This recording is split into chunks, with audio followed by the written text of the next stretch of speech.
Boxing King Media in association with Boxer Craig Richards. Craig, you're back again, but we're just going to quickly cover the reasons behind, you pulling out last time. I think it was a couple of days before the fight you had to pull out.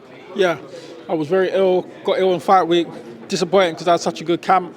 I refused to pull out because I thought I've had such a good camp and I've spent a lot of time dedicating myself in the gym. We took it day by day. Obviously I was getting worse, deteriorating each day. I was getting worse and worse till I saw the doctor on the Thursday, and my manager and the doctor obviously realised I wasn't fit to fight and they had to pull me from the show. I was very disappointed, but take the rough from the smooth and we move. Definitely a nice bit of rhyming going off there.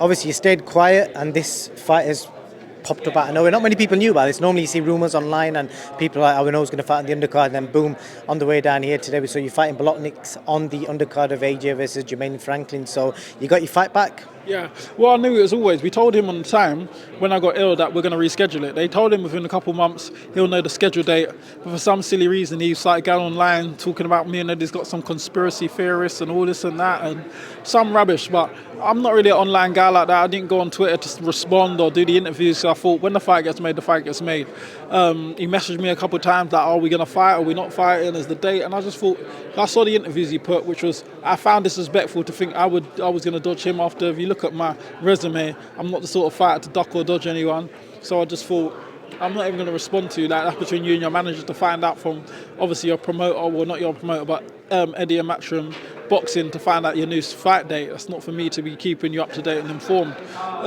So we're here now.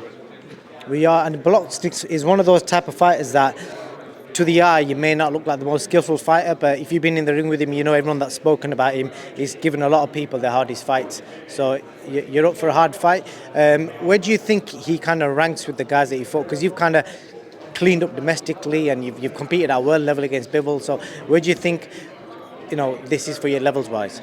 It's a good level, very good level. It's a hard opponent, it's a difficult opponent. Every fighter brings something different to the table. So he might not be technically maybe as good as Bivol, but he brings other aspects which might bring you different problems in the ring and a different puzzle to solve. Good man. And do you see this fight going the distance, or are you looking to make a statement and stop this guy? I would obviously prefer to make the statement, but if it goes the distance and I win on points, so be it. He's a tough man. If he sees it out, he sees it out. But if I can get the stoppage, I will get it. And other news, we'll quickly speak about the main event. Do you see AJ getting the W on the night, or do you think Jermaine Franklin is potentially a banana skin opponent? No, I think AJ will get it. I think he'll get the stoppage. I think styles make fights. I think he's suited for his style. I love these short answers, Craig.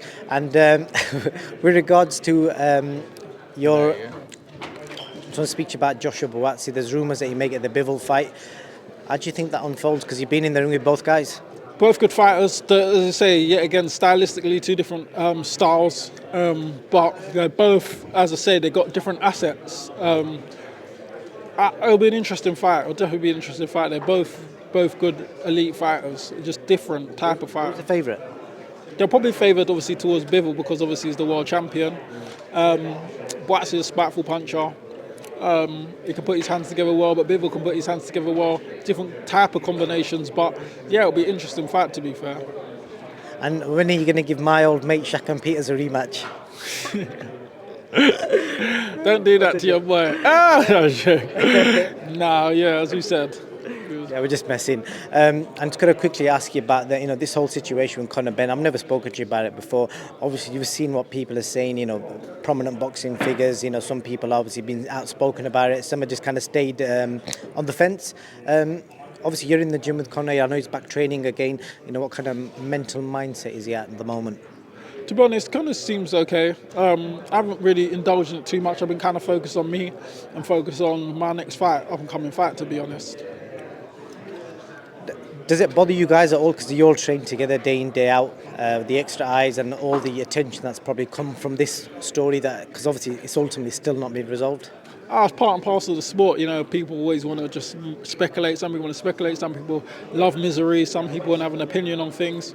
But as a boxer, if you're a public figure in the public eye, you got to expect everything. So I don't really indulge in things too tough. I just do my job, which is get up in the mornings, go to the gym, train hard, and go home. Would you like to see Conor versus Manny Pacquiao? I'm not what Eddie's saying. I'm not his matchmaker. I'll leave that down to Eddie and Conor. Good man, Craig. And the last question on yourself. You beat Bolotniks. Where do you want to go next? Because you've tested yourself at world level before. Do you think you want to maybe continue at that sort of not gatekeeper level? It's disrespectful, but you know what I mean. What do you mean by that? Like do you want to go for one of the champions? Because the belts are all tied up at the moment, aren't they? So there's a good chance you've got to get another interim fight in somewhere. Well, yeah, my aim is to be world champion. So the aim and objective is whatever way I got to do it, I got to become world champion. Anthony Yard was coming your way if Frank Warren throws in an offer for you versus Anthony Yard. Not a fight interests me. I'm looking for the world champions. Craig Richards, as always, thank you so much for your time, and I look forward to April the 1st. Thank you.